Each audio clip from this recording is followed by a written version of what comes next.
la Madre de Dios, ruega por nosotros pecadores, ahora y en la hora de nuestra muerte.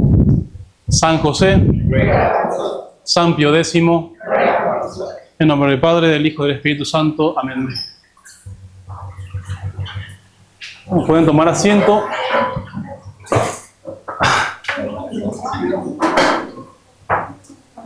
Aunque bueno, hay mucha gente, hay algunos oyentes ahora, algunos que ya están ahí como... Así que seguimos con el tema que veníamos tratando acerca de la vida del alma. Jesucristo, la vida del alma. Hemos visto toda la parte negativa de la vida espiritual, qué cosas no hacer, qué cosas son los obstáculos a la vida espiritual. Ya estamos ya terminando el libro ya en la parte positiva, las cosas que hay que hacer para crecer en la vida espiritual. Que, como dijimos un montón de veces, el bautismo me da a mí el germen, el principio de la vida divina, que tiende de suyo a desarrollarse, a crecer, se desarrolla, si es que no tiene obstáculos. ¿Sí? Y los obstáculos ya lo sabemos, hay que vencerlos. No voy a hablar de eso ahora, les habló extensamente. Y también vimos que esa vida espiritual, como toda vida, tiene sus leyes. Hay ciertas cosas que hay que hacer para que crezca la vida espiritual, las cosas que hay que evitar. Sobre todo en la clase anterior, el año pasado, vimos el crecimiento usando los medios aparte de los sacramentos.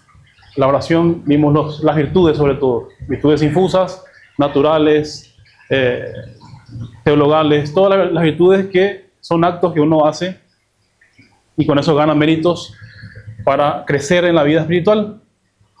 El objetivo es permanecer unidos a Cristo y crecer en Cristo.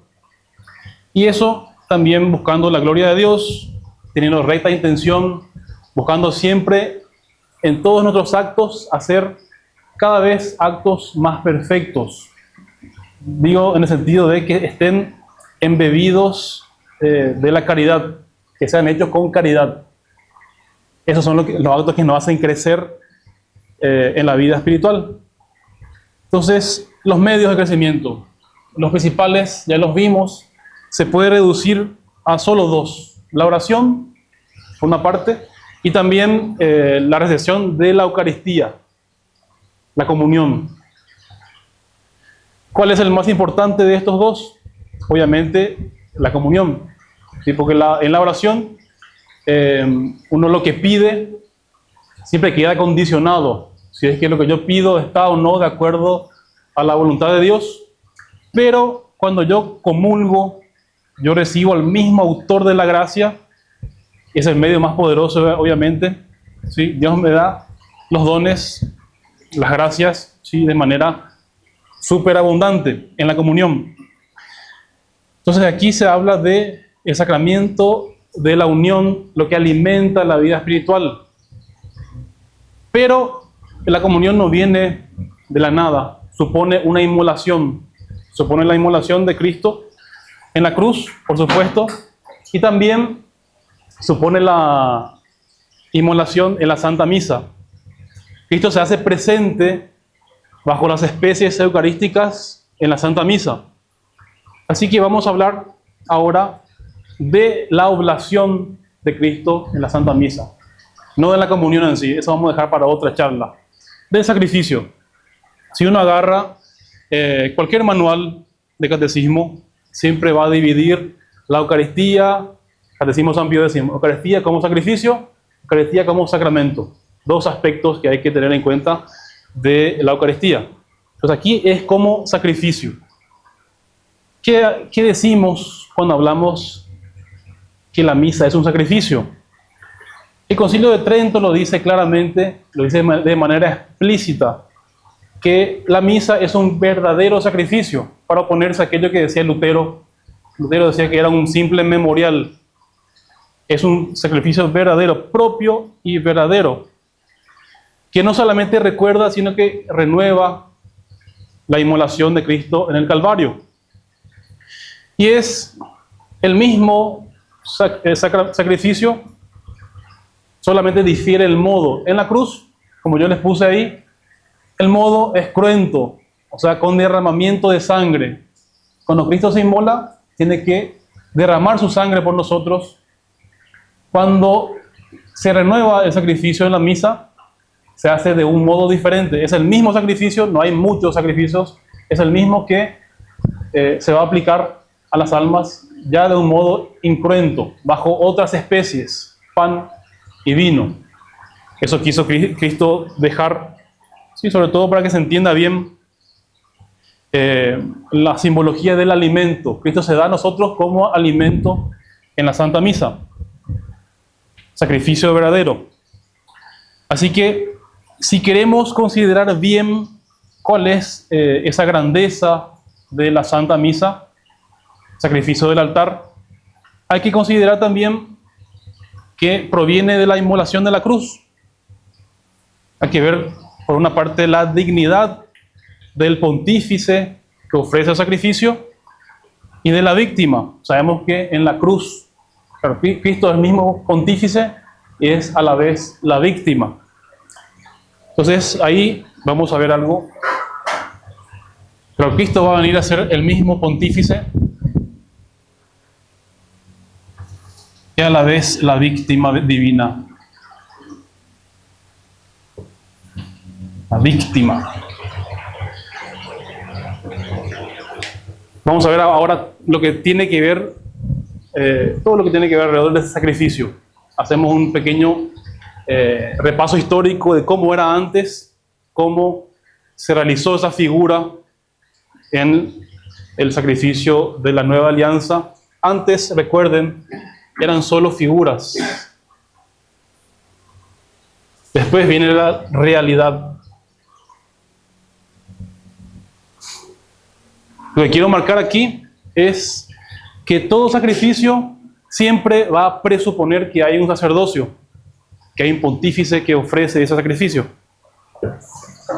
Entonces, volviendo a lo nuestro, en el Antiguo Testamento Dios se eligió para sí una tribu específica, la tribu de Aarón, que eran estos hombres consagrados con una unción especial para ofrecer en nombre de todo el pueblo los sacrificios.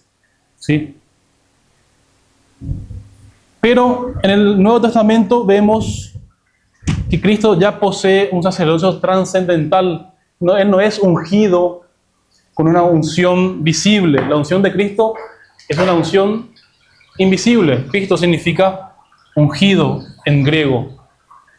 Él es el pontífice y viene a ser también el mediador entre Dios y los hombres. Esta unción de Cristo se da justo en el momento de la encarnación. Dios mismo, el Verbo, toma para sí una naturaleza humana que Él elige y la asume, la eleva en esa unión hipostática. Cristo queda ahí ungido pontífice, o sea, era el puente, el que hace de mediador entre Dios y los hombres, cosa que estaba rota antes por el pecado. Así que esa unción divina no es externa, es diferente de aquella que se usaba para consagrar sacerdotes, profetas y reyes en el Antiguo Testamento. Así que Cristo aquí fue ungido para un fin, ser mediador. Eso está extensamente explicado en la epístola de San Pablo a los Hebreos. Y de ahí también Cristo va a poder ofrecer el único sacrificio que va a ser digno de la majestad divina. Todos estos anteriores sacrificios figuraban el sacrificio de la cruz. No tenían en sí mismo el poder de perdonar pecados, solo en cuanto se referían al sacrificio de Cristo en la cruz. Eran sombras, eran imágenes del sacrificio verdadero. Entonces solamente Cristo va a poder ofrecer el sacrificio con valor infinito. Dice aquí el Salmo 109, dice, Juravit Dominus et non penitebit eum. Juró el Señor y no se arrepintió. Tú eres sacerdote eterno según el orden de Melquisedec. Y aquí hay también un misterio. Sacerdote eterno.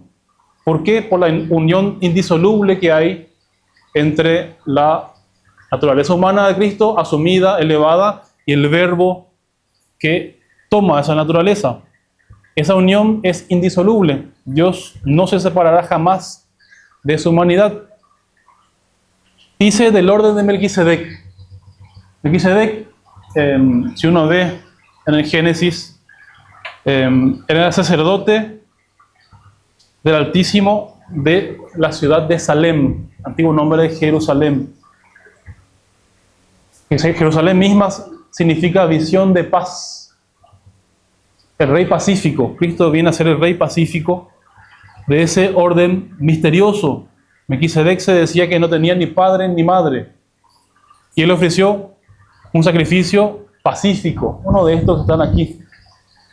Sacrificio pacífico, donde se presentaba pan.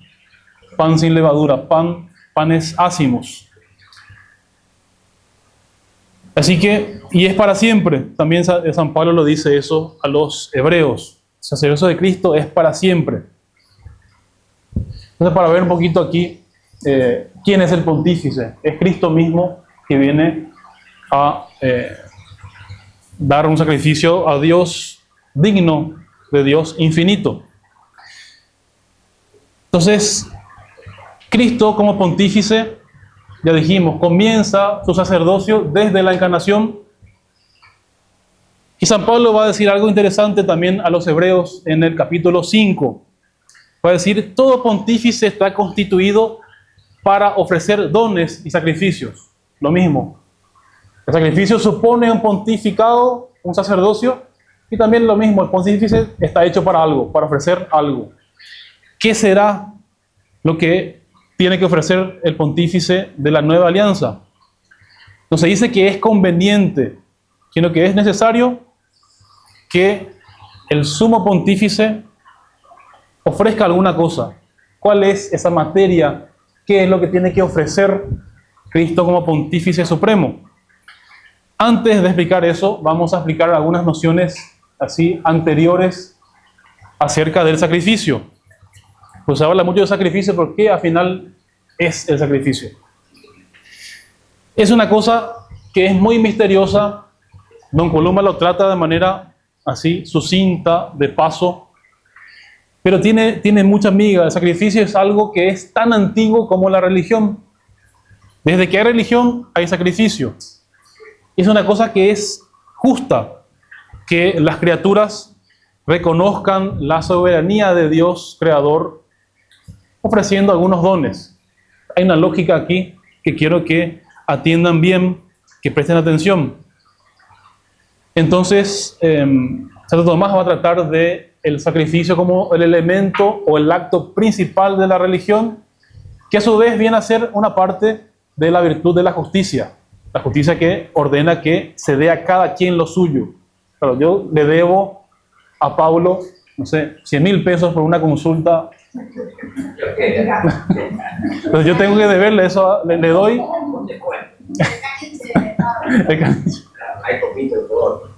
Entonces, si yo le pago ese servicio en igualdad, en justicia, quedamos iguales, quedamos bien.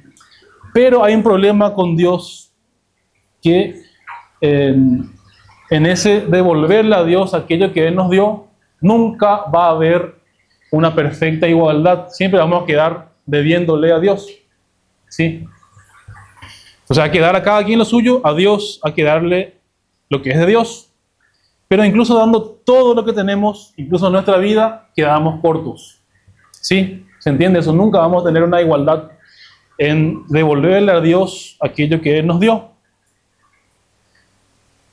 Entonces, claro, algo tenemos que dar a Dios.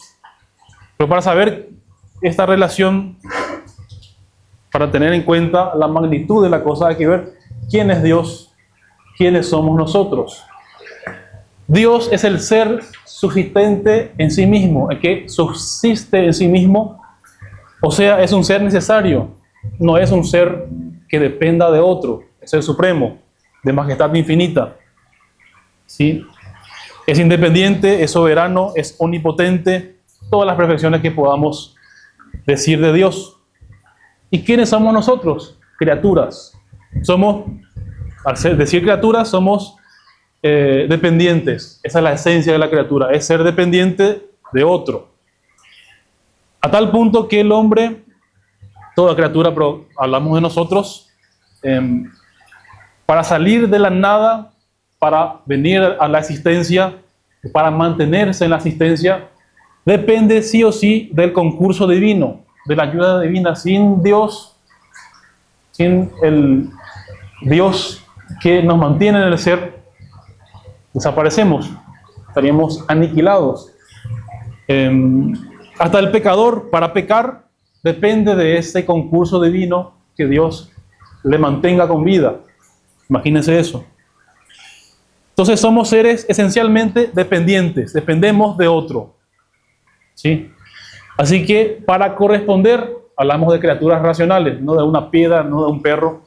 Para corresponder a esos dones de Dios, para estar en la verdad de nuestra naturaleza, hablamos acerca de eso en otra conferencia, tenemos que andar en la verdad. ¿Sí? Para corresponder a nuestra naturaleza de criaturas agradecidas con Dios, tenemos que confesar simplemente y reconocer la soberanía de Dios. De otro modo, nuestra dependencia de Dios. Y eso se hace a través de la adoración a Dios. O sea, reconocer con humildad la soberanía de Dios, como está en el Salmo 94. ¿Sí? Dice, prosternémonos y lloremos ante Dios, que es nuestro Creador, que nos hizo. Él mismo nos hizo. Entonces aquí, en esa humillación, podemos llamar también anonadamiento. Eso, si nos ponemos a pensar quién es Dios, quiénes somos nosotros, lo que le debemos a Dios, quisiéramos hacer en igualdad esa adoración, deberíamos anonadarnos hasta el punto de inmolarnos a nosotros mismos. Pero ni siquiera eso podría declarar totalmente esa verdad clarísima de nuestra condición de criaturas, la trascendencia del Ser Supremo. Incluso si diéramos nuestra vida en honor a Dios, en adoración a Dios, no basta. Aunque fuera posible hacer eso, tampoco podemos hacer eso, porque recibimos de Dios esa existencia, la vida, y no podemos nosotros disponer de la vida y ofrecernos como sacrificio, inmolarnos como sacrificio. Así que no hay derecho de hacer eso, porque no somos dueños de la vida. Cristo sí lo hizo porque Él es el dueño. Él puede dar su vida, recuperarla de vuelta porque es la vida, simplemente. Entonces, ¿el hombre qué hace? Volvemos al tema del sacrificio. Pone en su lugar ciertas criaturas, ¿sí? Principalmente las criaturas que le sirven a él como subsistencia. Frutos de la tierra, lo mejor de los ganados, ¿sí? Pone como ofrenda. Y pasa a la inmolación o la destrucción de estas cosas. Con eso el hombre reconoce la infinita majestad del Ser Supremo. Eso es básicamente el sacrificio. Yo, en ese dar a Dios de vuelta aquello que Él me dio, como no puedo hacerlo por mí mismo, busco criaturas que estén ahí en mi lugar, que sean vicarias mías, para reconocer la soberanía de Dios. Entonces ya en eso está uno de los fines del sacrificio, que es la adoración. Simplemente reconocer, honrar a Dios por ser quien es. Y después del pecado de Adán, tomó otra característica del sacrificio, que es la expiación. Claro, el que pecó debe aplacar a Dios y tener a Dios propicio. Así que vamos yendo de atrás para adelante. Antiguamente, Adán ya ofrecía sacrificios. Abel también. Ahí vemos los sacrificios de Abel, el de Caín. Se ve que Caín ofrecía algunas legumbres, cosa un poco de menos valor. Mientras que Abel ofrecía lo mejor de sus ganados, dice el texto de la Escritura. Claro, si uno ve en los catecismos antiguos que tienen dibujitos, el humo del sacrificio de Abel va al cielo, el de Caín queda en la tierra. No era un sacrificio agradable a Dios, no era lo mejor de sus posesiones. Y así fueron los hombres ofreciendo sacrificios vicarios a Dios para testimoniar que Dios era el dueño y soberano de todas las cosas.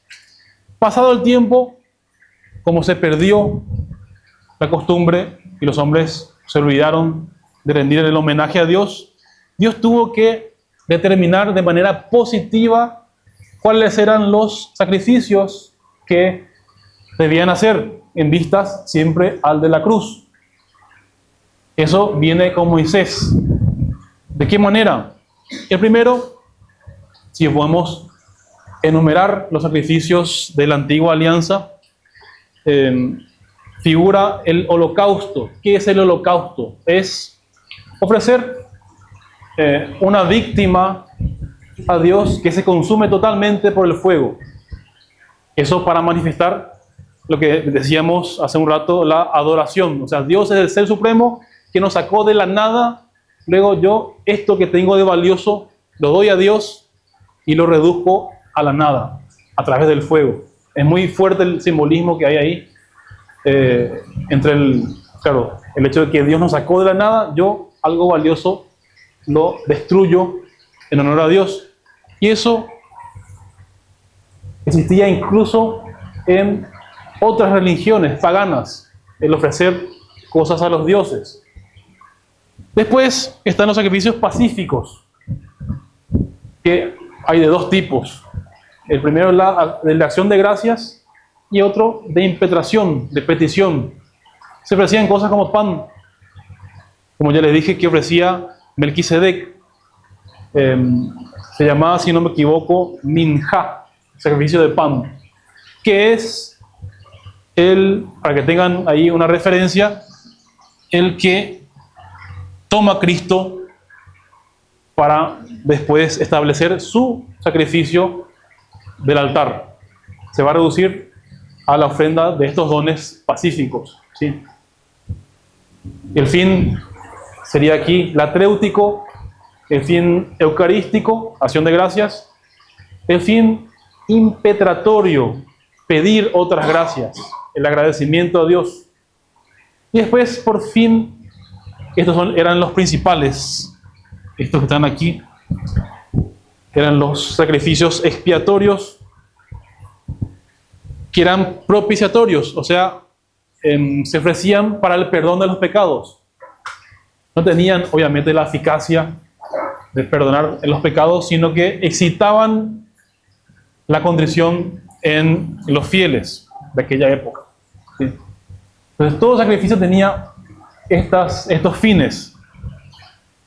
¿Me siguen hasta ahí?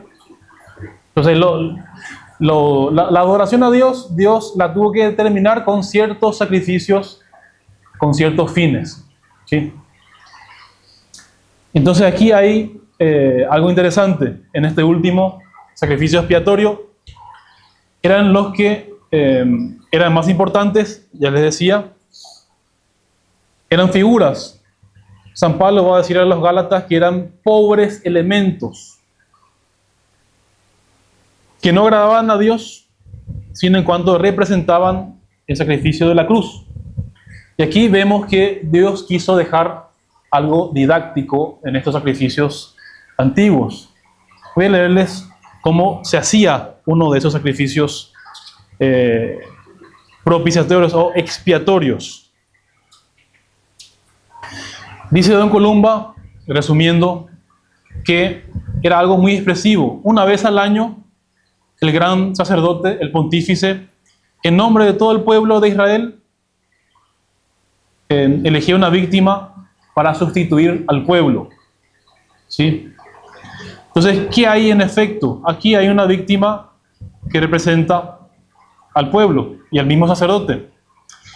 Y el sacerdote vestido con los ornamentos especiales, ¿qué hacía sobre la víctima, sobre el toro, sobre el becerro? Imponía las manos sobre aquella víctima, de manera a representar que con ese gesto cargaba a esa víctima con todos los pecados del pueblo. ¿Sí? Un rito bastante simbólico. Mientras que la muchedumbre estaba prosternada en actitud de adoración. Y se entendía muy bien el simbolismo. Esa víctima que iba a ser inmolada me sustituía a mí, pecador, que yo merecía ese castigo. Lo representaba. Entonces, cuando la víctima era inmolada por el golpe, por el cuchillo del sumo pontífice, esta inmolación, imagínense cómo afectaba, cómo impactaba a los fieles moralmente. Y ellos reconocían y deploraban sus crímenes delante de Dios, soberano de toda la vida y la muerte. Así que lo mismo vamos a ver que también sucede en la Santa Misa. En un momento el Padre hace el mismo gesto en los elementos que va a transformar después en el cuerpo y sangre, en el pan y el vino. Entonces quedan ahí esos elementos, son sombras, son figuras que después se van a realizar en la inmolación de la cruz. ¿Cuál es la realidad de todo esto? Cristo, cuando viene a este mundo, comienza su ofrecimiento ya en la encarnación. Se ofrece por nosotros, dice San Pablo a los Efesios. Él es la verdadera víctima propiciatoria. Imagínense que Cristo, como es Dios, el mínimo padecimiento que Él sufría podría bastar para salvarnos. Siendo Dios, sus acciones son infinitas, tienen un mérito infinito. Siendo hombre, podía sufrir. Pero Dios Padre quiso que Jesucristo nos rescatase derramando toda su sangre para que se vea el inmenso amor que tenía hacia nosotros. La víctima sangrienta en la cruz. Así que, teniendo esto en cuenta, vamos a hablar ahora ya de la Santa Misa, que no hace otra cosa que reproducir y renovar el sacrificio de la cruz. Ya dijimos, no puede haber sino un solo sacrificio, que es el de la cruz, de valor infinito, pero Dios quiso que continúe en la tierra para aplicar los méritos de la cruz a las almas a través del ministerio sacerdotal. Y aquí también hay una cosa que me olvidé de explicarles. Todo sacrificio, incluso los del Antiguo Testamento, tenían estos elementos principales, ¿sí? Que son un ofrecimiento. Yo ofrezco una víctima o un elemento, ¿sí? Después hablamos aquí de la misa, la consagración, o sea, la inmolación de la víctima. Y por último, está la comunión, sería la consumación. Yo participo en aquella víctima que fue inmolada y fue ofrecida. Cristo lo que va a hacer aquí, va a resumir todos estos sacrificios particulares en uno solo. Ahí viene lo que sabemos bien, los 4 fines de la Santa Misa. El fin latréutico, eucarístico, propiciatorio y expiatorio. Entonces queda todo resumido en estos 3 puntos, ¿sí? Que es lo principal de la Santa Misa. Así que es algo que ustedes saben, ¿sí? Para asistir a misa entera los domingos, uno tiene que estar por lo menos en esos 3 momentos de la misa: ofertorio, consagración y comunión. No puedo faltar a ninguno de esos momentos principales. Si yo llegué más tarde, no sé, hasta el punto de llegar ya iniciado el ofertorio, yo no cumplo el precepto, porque no estoy en las partes, los momentos principales del sacrificio, ¿sí? Así que el ofertorio, para decir alguna cosa, es después de algunas lecturas de algunas oraciones, el sacerdote ofrece pan y vino. En realidad no ofrece nunca pan y vino, ofrece una hostia inmaculada y un cáliz de salvación. ¿Sí? Ya eleva esos elementos, los despega, vamos a decir, de un uso profano para que sean después transformados en el cuerpo y sangre de Cristo. Y también ahí es donde el sacerdote invita a los fieles para que acompañen con alabanzas y acciones de gracia cuando el sacerdote dice orate fratres, la oración del orate fratres. Entonces ahí es donde el sacerdote extiende las manos sobre las oblatas, lo mismo que hacía el sumo sacerdote en el Antiguo Testamento, para indicar bien que Cristo aquí es la víctima que se va a inmolar en lugar nuestro. ¿Sí? Entonces aquí fijarse bien los gestos de la misa. Después de eso Cristo el sacerdote va a reproducir todos los gestos y las acciones de la última cena. Resumo rápido para que podamos explicar esto en poco tiempo. Después viene la consagración. Ya Cristo ahí tiene que transformar a través de las palabras del sacerdote esos elementos en su propio cuerpo. Ya el sacerdote se identifica con Cristo, ya viene la transformación del cuerpo, de lo que era pan, se transforma en cuerpo de Cristo, la sangre se transforma, el vino se transforma en sangre de Cristo, bajo las especies eucarísticas que están ahí, siguen las especies ocultando la divinidad. Están ahí para ocultar el cuerpo y la sangre de Cristo. Cristo tiene esa delicadeza, no nos da a comer su carne así como es. La esconde bajo la apariencia simple de un poco de pan y un poco de vino. Pero hay algo más aquí en esta fórmula que quiero también que presten atención. ¿Por qué se hace la doble consagración? El sacerdote por una parte toma el pan, dice esto es mi cuerpo, y por otra toma el cáliz, dice esto es mi sangre. ¿Qué sucede ahí? Si yo consagro el cuerpo de Cristo y luego la sangre, estoy separando ambos elementos, los separo, cosa que simboliza lo que pasó en la cruz. Esa separación de la sangre de Cristo de su cuerpo le produjo la muerte. ¿Sí? Entonces Cristo muere realmente en cada misa, pero de manera mística. ¿Sí? Cristo ya resucitado no puede volver a morir, pero sí se inmola otra vez de manera mística. ¿Sí? Yo represento, cuando yo consagro ambas especies separadas, la muerte de Cristo. Entonces, esa separación es lo que constituye, según el Concilio de Trento, el sacrificio verdadero. No es una simple escena, no es una simple memoria, es un sacrificio puro y verdadero.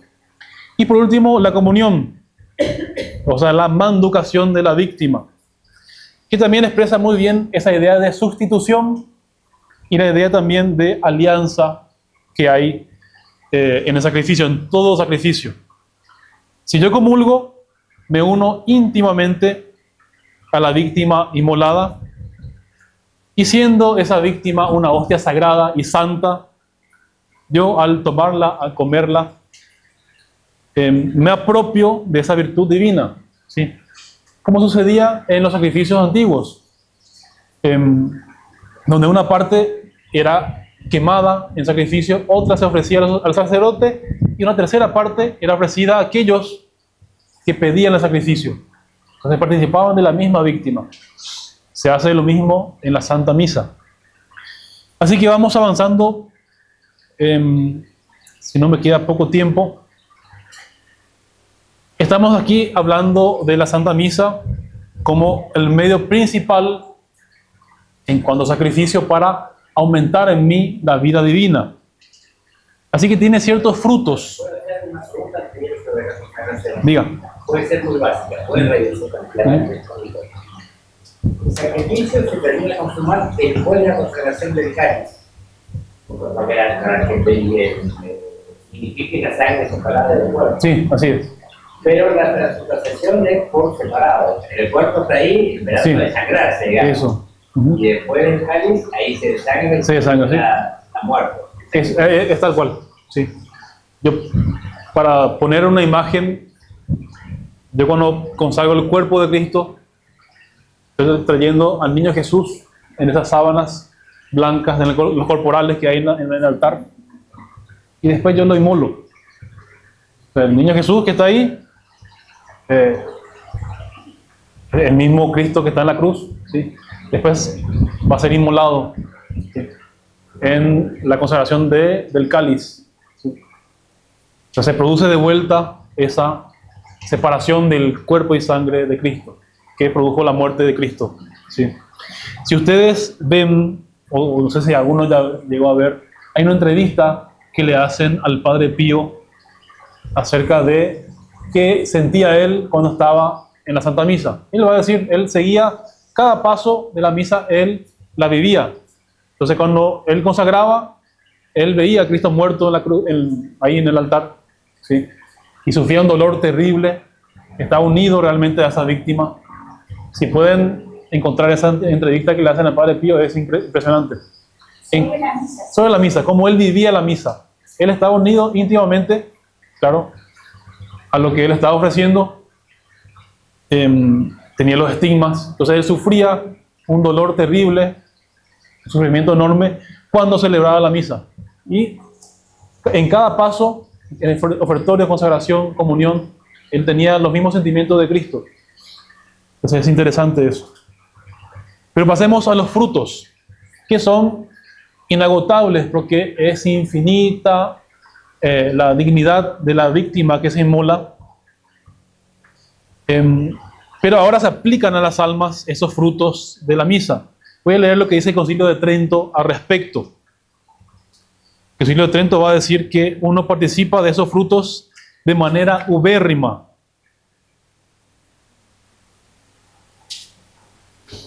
Dice, oblationis croente fructus peranc incroentam ubérrime percipiuntur. Uno, a través de esta oblación incruenta, participa ubérrimamente de los frutos de aquella oblación cruenta, o sea, de manera superabundante. Así que vamos a ver los frutos que uno puede conseguir en la Santa Misa según los 4 fines de la misa: la adoración, la acción de gracias, la impetración y la propiciación.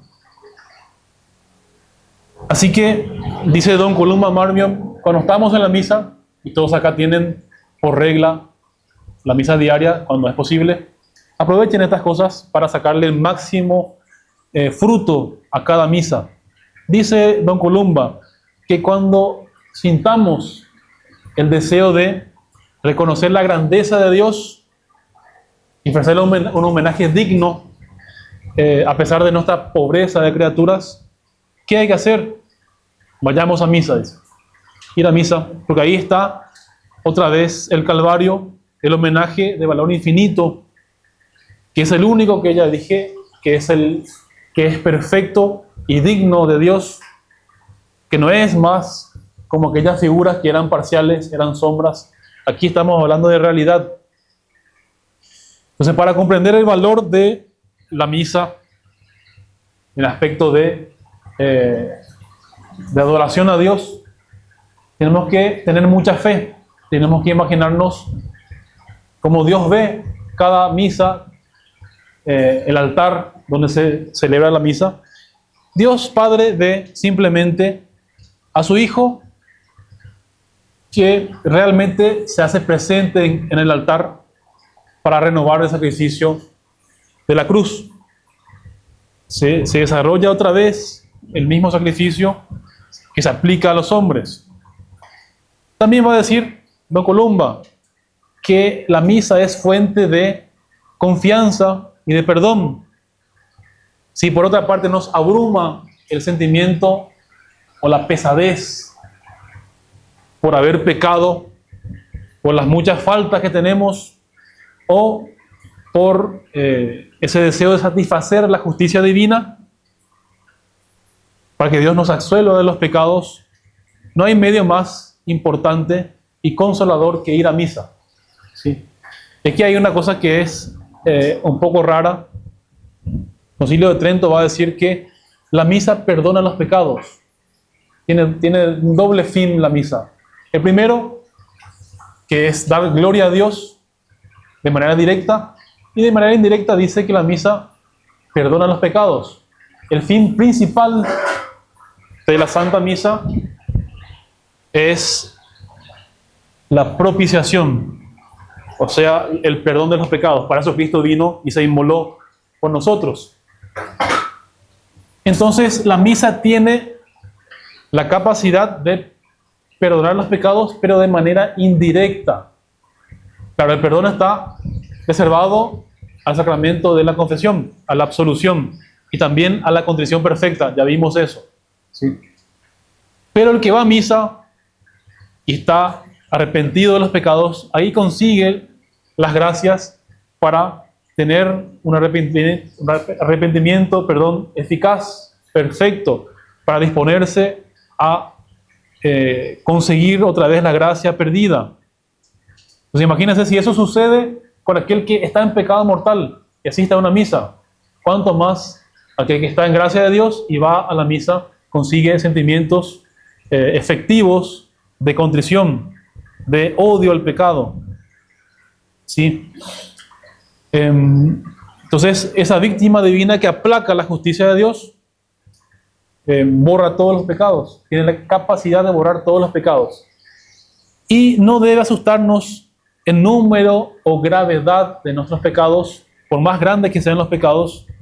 Una sola misa da más gloria a Dios que deshonra le dan todos nuestros pecados. Así que aunque seamos los mayores pecadores del mundo, si estamos en la misa, nos unimos a la misa, hay que saber que esa inmolación aplaca a Dios y lo hace propicio, ¿sí? Mucho más que todos los pecados de todos los hombres, los nuestros y los de todos los hombres. Debe generar confianza en nosotros. Otro fin y otro fruto de la misa, otras veces, dice Don Columba Marmion, nos mueve un sentimiento de agradecimiento hacia Dios por los beneficios que recibimos de Él, por las misericordias de Dios, tantos pecados que Dios nos perdona. Y tantas gracias, si uno mira para atrás, gracias que recibimos, si uno mira el presente, Dios nos da la vida, si uno mira el futuro, nos promete una eterna bienaventuranza. Eso, si somos justos, debe generar en nosotros un sentimiento de agradecimiento muy grande. Es más, si nos ponemos a pensar en eso, nos sentimos abrumados de tantas gracias encadenadas que Dios nos dio hasta llegar aquí, a este punto de nuestras vidas. ¿Cómo agradecer a Dios? ¿Qué podemos darle a Dios? El Salmo 15 dice una cosa de Dios: bonorum nostrorum non eges. O sea, Dios, que no necesitas, no quieres nuestros bienes, a que le demos cosas, a Dios eso no le aprovecha. Sin embargo, con todo, tenemos que agradecer a Dios. ¿Cómo agradecer a Dios de manera digna, congrua? Dice también el Salmo 115. Dice, y habrán escuchado, habrán leído muchas veces en el misal, el Salmo 115. Dice, quid retribuam Domino, pro omnibus, que retribuit mihi. ¿Qué daré a Dios por todo aquello que Él me ha dado? Y dice, seguidamente, calicen salutaris accipiam, dice. No dice nada más, tomaré el cáliz de la salvación. Hablamos de la Santa Misa. O sea, no hay más nada que yo pueda hacer para agradecer a Dios que darle gracias con sus mismos dones y beneficios. ¿Sí? Entonces fíjense siempre, cuando el sacerdote, después de que haya sumido, que haya comulgado la Santa Hostia, antes de beber el cáliz, el sanguis, dice estas palabras: quid retribuam Domino. ¿Sí? Guárdense también eso en la memoria. Y por fin, lo más importante, después de recibir gracias, uno tiene derecho a pedir otras gracias. El que es agradecido a Dios se dispone a recibir nuevas gracias, el fin impetratorio. ¿Y eso por qué? Dijimos, somos criaturas. El hombre, por ser criatura, es dependiente y es esencialmente un ser indigente. Precisa de cosas, siempre. Fortaleza de Dios para seguir adelante, luz para poder obrar con prudencia, consuelo en las tribulaciones. Y en la misa tenemos todos estos auxilios de manera acabada. Vamos a ver entonces que en la misa está el mismo Cristo que me promete, sí, que todo el que venga a mí, dice, no lo echaré afuera. ¿Qué más dice acerca de Cristo? Yo soy la luz del mundo. Yo soy la verdad, la vida. Venid a mí los que estáis trabajados y yo los aliviaré. También dice que Jesús en su vida mortal pasó por doquier haciendo el bien, per transit benefacendo. ¿Y cuánto más va a hacer el bien aquellos que están en la Santa Misa, en la aplicación de los méritos de la misa? Así que acercarnos con confianza. San Pablo va a decir, debemos acercarnos con confianza al trono de la gloria para alcanzar misericordia, dice. Entonces ahí está la disposición que tenemos que tener confianza, ¿sí?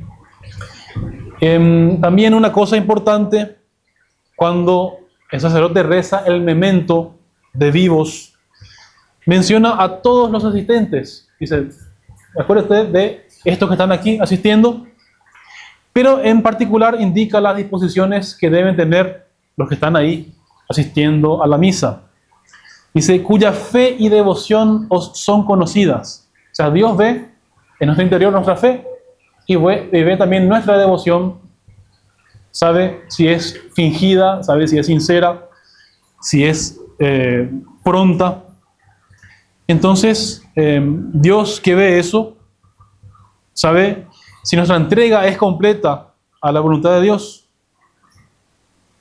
Entonces, saber estas cosas para tener en cuenta en la misa, uno puede pedir y alcanzar todo tipo de gracias siempre y cuando esté con buenas disposiciones. Va a depender de nuestras disposiciones. El mérito de Cristo y la aplicación de esos méritos es sobreabundante, es infinita.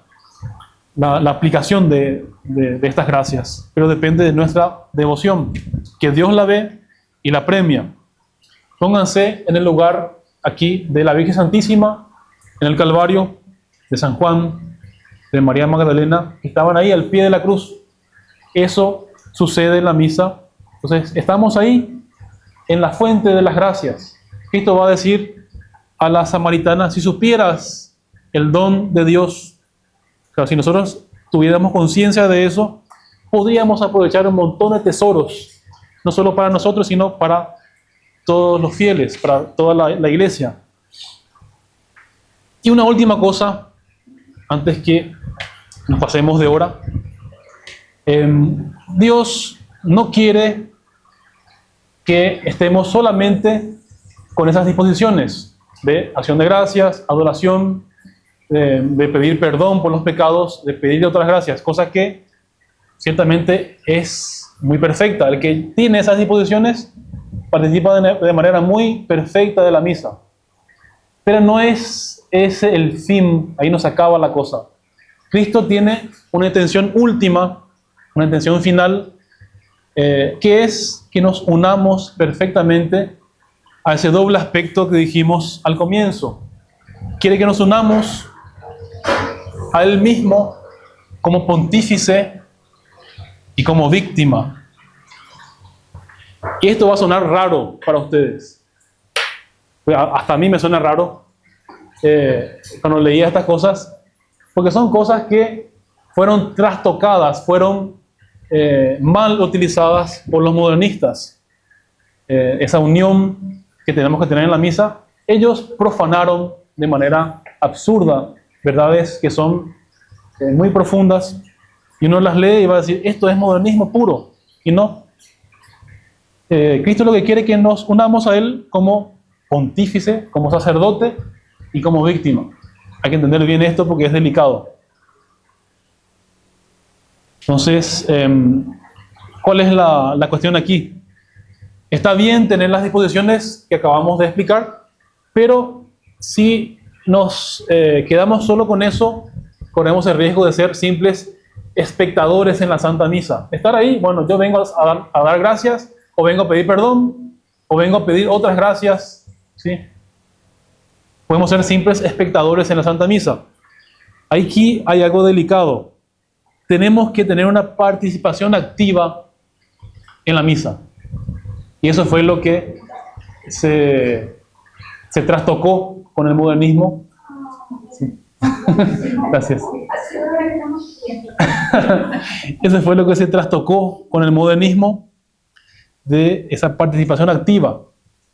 San Pío X fue el que escribió eso en un motu propio que se llama Tra le sollicitudine del año 1903, que uno tiene que estar en la misa, habla de la música sacra ahí, pero tiene que estar en la misa con una participación actuante, dice, activa en la Santa Misa. ¿Qué hicieron los modernistas con eso? Comenzaron a incitar a que la gente vaya a leer los salmos, a leer las lecturas, a que dé la comunión, ¿sí? Y no es esa la participación activa que se trata de hacer, sino de identificarnos lo más posible con Cristo en su doble cualidad de pontífice y víctima, o sea, transformarnos en Él. Esto suena un poco exagerado, tal vez van a decir, ¿será posible hacer eso? Sí, no hay nada imposible para Dios. ¿Por qué? Venimos hablando en todas estas conferencias acerca de que somos parte del cuerpo místico. Con el bautismo formamos parte del cuerpo místico de Cristo, cuya cabeza es Cristo, obviamente. Y los miembros no pueden estar ajenos a las cosas que hace la cabeza, las acciones que hace la cabeza. El cuerpo participa, la mano participa, el pie también participa de las acciones de la cabeza. Y la acción principal, por excelencia de Cristo, para eso vino al mundo, es el sacrificio. Y es verdad, es cierto, que solamente los sacerdotes ordenados, ¿sí? Participan del sacerdocio ministerial de Cristo, que pueden ofrecer el cuerpo y sangre de Cristo, ¿sí? Sin embargo, todos los fieles pueden, claro, a título inferior, ¿sí? No de la misma manera que el sacerdote, pueden ofrecer la sagrada hostia. Esto es lo que puede generar un poco de ruido. El simple fiel, que no es sacerdote, puede ofrecer la sagrada hostia. Razón de esto: por el bautismo participamos de algún modo del sacerdocio de Cristo, de la misma reyesía de Cristo. Y eso, hay un montón de textos en la Escritura que avalan. Por ejemplo, San Pedro va a decir algo interesante, que también fue usado pésimamente por los modernistas, al punto que uno escucha eso y da una especie de ruido, una especie de, esto es raro. San Pedro va a decir que sois un pueblo escogido, una familia regia y sacerdotal, una nación santa, un pueblo que Dios ha adquirido. Lo mismo va a decir también el Apocalipsis, en el capítulo 1, ¿sí? Nos has hecho sacerdotes para nuestro Dios y reyes. Entonces, ¿cómo se entiende esto? ¿Dónde está eso en la Santa Misa? Y ahí es donde quiero que, cuando estén en la misa, estén con sus misales, se acuerden de esto y saquen provecho. Cuando el sacerdote, después del ofertorio, se da la vuelta por última vez a los fieles y dice el Orate Fratres antes de la acción sagrada, él va a decir unas cuantas oraciones. Dice: orad, hermanos, para que mi sacrificio, y también vuestro, dice, sea acepto a Dios omnipotente. Entonces dice: mi sacrificio y también el vuestro, dice. Eso antes de la consagración.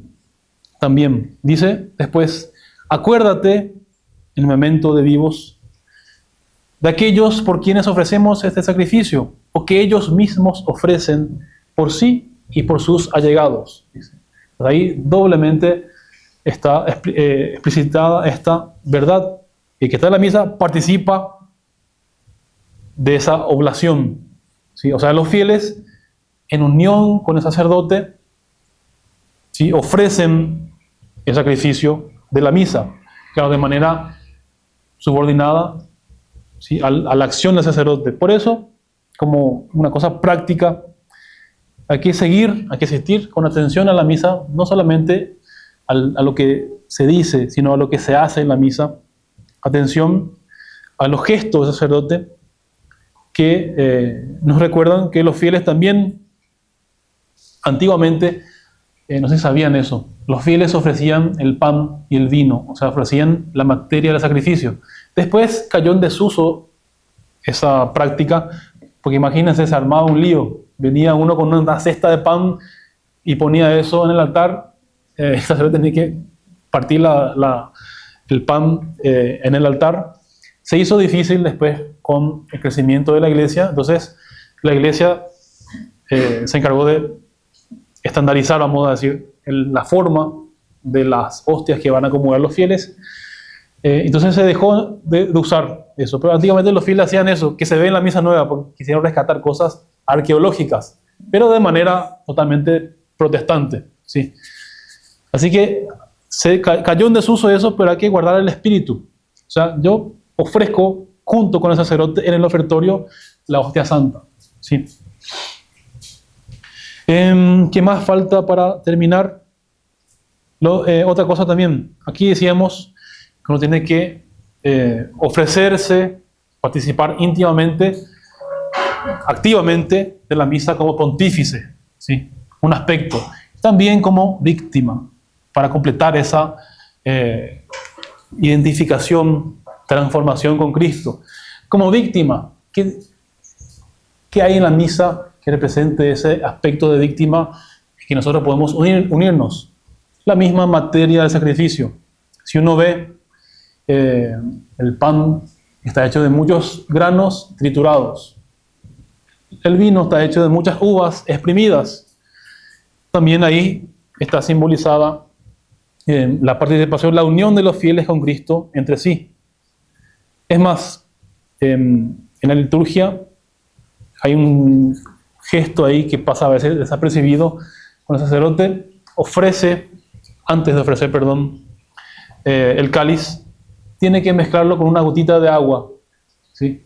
Entonces ahí en la oración está explicada también que en esa gota de agua están presentados los fieles. Todos los fieles se unen al ofertorio de la misa y en esa gotita que se mezcla con el vino y desaparece es lo mismo que el fiel que se sumerge en ese sacrificio, en esa inmensidad y se pierde ahí en el sacrificio de Cristo, se une como víctima a Él. Así que, si es que somos verdaderas víctimas para inmolación, la víctima se deja inmolar. Es como un cordero que está en manos del sacrificador. El que sacrifica hace lo que quiere con ese cordero. De manera igual debemos nosotros dejarnos, ¿sí?, llevar por Dios, sobre todo cuando hay padecimientos, cuando hay cruces, cuando hay pruebas, ¿sí? Aunque sean cosas cotidianas, uno tiene que unirse a Cristo como víctima y aceptar esas cosas por amor a Él. Y no solamente para nosotros, con deseo ardiente de que eso aproveche a otras almas. Así que, para resumir todo esto, hay que seguir bien la misa con los ojos, con la mente, con el corazón, en lo que se hace en el altar, con esa idea de que Cristo viene como pontífice y como víctima. Yo tengo que unirme también de la manera que puedo, yo como sacerdote ministerial, ofrezco en nombre de Cristo esas ofrendas, la hostia pura, inmaculada y el cáliz de salvación. Hay muchos misales que vienen con traducciones ya tendenciosas. Ofrendas de pan y vino. Nunca jamás se ofreció pan y vino. Se ofrece una hostia inmaculada y un cáliz de salvación, que ya no son elementos comunes, ¿sí? y ofrecerse también como víctima de esa oblación. Y recordarse, el que está en la misa están bien especificadas todas estas cosas que dijimos. Está la adoración, está la acción de gracias, la petición de otras gracias, está la propiciación, o sea, el perdón por nuestros pecados, que es lo principal.